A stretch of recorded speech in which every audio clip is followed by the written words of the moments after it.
Hey gang, Spada here, and today we are taking a look at Dark of the Moon's Deluxe Class Starscream. And this review is brought to you by Team Bottomus. I am proud to say that this is a Team Bottomus review. So, this is an interesting figure. There have been tons of video reviews on this guy already, but the first thing I have to say is the vehicle mode is really nice. It's got a very nice vehicle mode. It's perfect for Starscream. I do have a complaint, though. It's a little small. And I'll show you. So here's Henkei Sunstorm. Okay, it's a knockoff, but it's the same exact proportion. It is significantly bigger than Starscream in height and width. Can't even see Starscream. It's just a significantly bigger figure, unfortunately. And Hasbro mentioned this. Hasbro said that in order to keep prices at a decent point, they had to make the figure smaller. And I understand that, but I'd be willing to pay a little more for a bigger figure. It really feels tiny. I know that sounds odd, but it really feels small. So, enough with that. He's got some landing gears. We'll just fold them up for right now. I wish the landing gears... Cats, what are you doing? Anyway, so the landing gears on the back fold up flush like that. I don't really like it, but it serves a purpose later on, which we'll get into in a bit. Now, the one thing I really want to talk about are the weapons. Excuse me for a second. Alright, I'm back. Sorry about that. Cat was getting into something. I'm recording in my kitchen, so, yeah, forgive me. Okay, so, these weapons. Okay, I understand what Hasbro's going for here.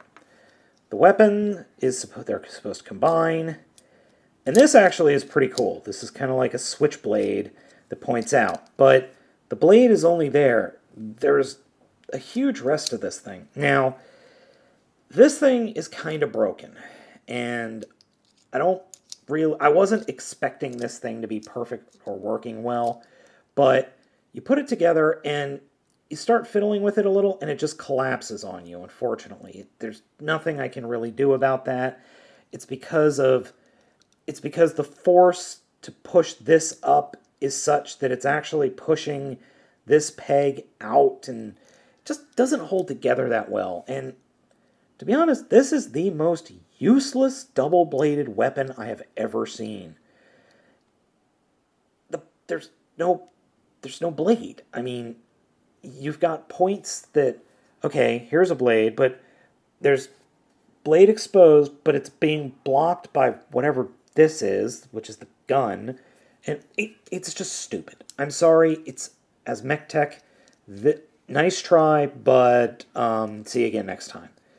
But I do like the fact that it auto-collapses, even though it just kind of doesn't work.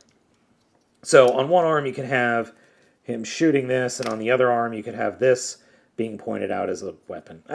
Whatever. Enough has been said about these. Alright, so let's get into Starscream proper.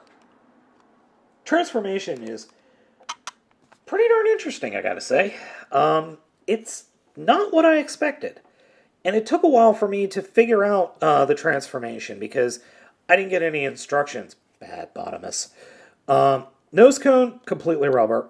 I wish it wasn't, but this thing feels like it's going to fall off, or I could just yank it off really easily.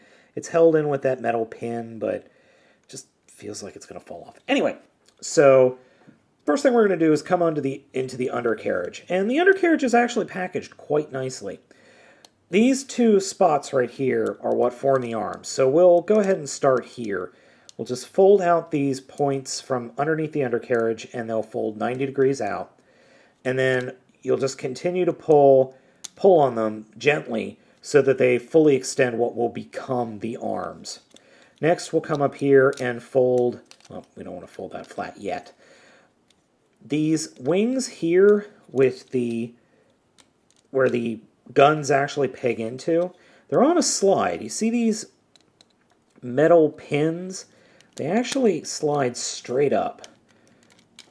So I like to slide those straight up, so that frees up the front of the fuselage to actually swing completely out like this. So we're already starting to get the robot mode going a little bit. Next, these bits, the parts that we push straight up from the body, will actually fold out a little bit, just enough so you can fold these plastic pieces down. And if you hear some crinkling in the background, that is my cat playing with something. We'll continue to rotate the shoulders out as far as they will go, because that will give us clearance to fold these wings up into the fuselage. Next, we'll come back to the back of the vehicle mode and actually push down on the thrusters a little bit and fold down the tail fins. That will allow us to take the entire back of the entire back of the plane almost, and fold that up and just kind of get it situated so we can peg it into place. Gets a little bit hairy sometimes though, so we just gotta fool with it until we can get everything slid up into place, and then reline everything and peg it all into place. And that pegs in quite nicely. So we're left with the thrusters with some kibble. So what we're going to do is actually fold what will be the bottom part of the legs down as far as they will go, and then take the thrusters and rotate them out as far as they will go, which is pretty much to the side of the figure. Then we'll take the part that was underneath the thrusters, fold that down, go underneath the nose cone, and flip up this panel, and then flip the nose cone all the way down into the crotch, and then fold the plate there up. And then we're pretty much done. Just fold out the arms, and we are done. One thing I have noticed is these peg off really easily, but they go back on just as easily. They're tight enough that they're not going to just peg off through normal wear and tear. I actually put a little bit too much pressure on it, so it just popped off. Now, here's what I was talking about earlier. Yeah, we still got Starscream chicken leg. I really hate that, but as you can see here, the rear landing gear in plane mode actually forms into a really nice heel spur and really gives the figure some nice stability. And we're done. I have to say, I really think the robot mode is rather plain. It really needs some more detail. The head isn't too bad. It's definitely movie Starscream, which I've never really liked. I've always hated that mouth. Never looked like Starscream. Ever. Head rotates a little bit, and I swear there's some gimmick with the head, with the face moving, but it just doesn't look like that's going to happen. Posability on the figure is very good. The shoulder has a swivel that can move up and down. Then it's on a ball joint and can move freely, or as free as the ball joint is. Then there's a swivel joint, or I thought there was. No, there isn't. There's a hinge joint just underneath the shoulder. Then at the bottom of that piece is another ball joint where the forearm is to form the elbow. And then the wrist is actually double jointed. Unfortunately, he can't really hold anything, but oh well. Chicken legs do limit it, but does have some nice posability here. So you've got the 1, 2, practically triple jointed leg.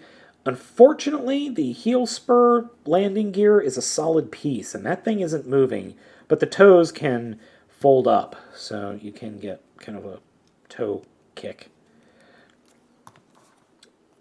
You know, I like this figure, I really do. I just wish there was some more paint.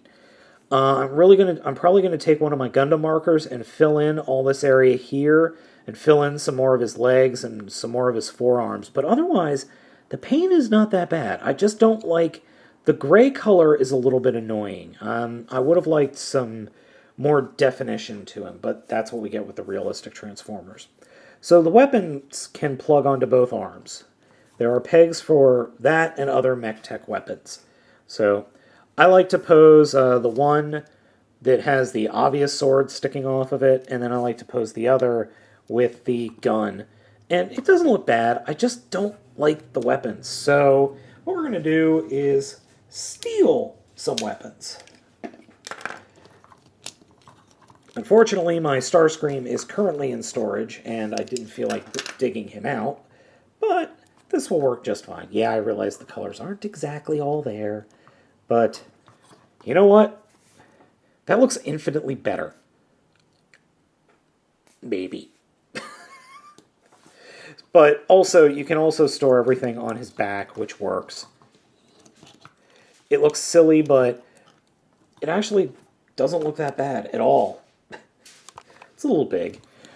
So, should you pick this guy up on May 15th or May 16th when all the figures are in stores? You know what? For a deluxe, this isn't bad. A deluxe Starscream, this is really quite good. Oh, just to give you a comparison of robot modes. So here are the robot modes. Yes, I realize I didn't pull his arms out. The robot modes are actually equal in size. So no problems there. It just feels weird having a Starscream being this size. I really have an issue with these panels on as the underarms, but if they weren't there, the figure would feel so much more hollow. This really completes the figure, and the kitten is playing with aluminum foil now. Anyway, sorry about that. But it's a good figure. I really do enjoy this figure. I think it's a great, great figure.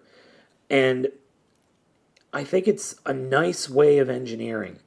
I am a little bit concerned about the size because all these figures, this guy just feels small. I mean, he doesn't feel big at all.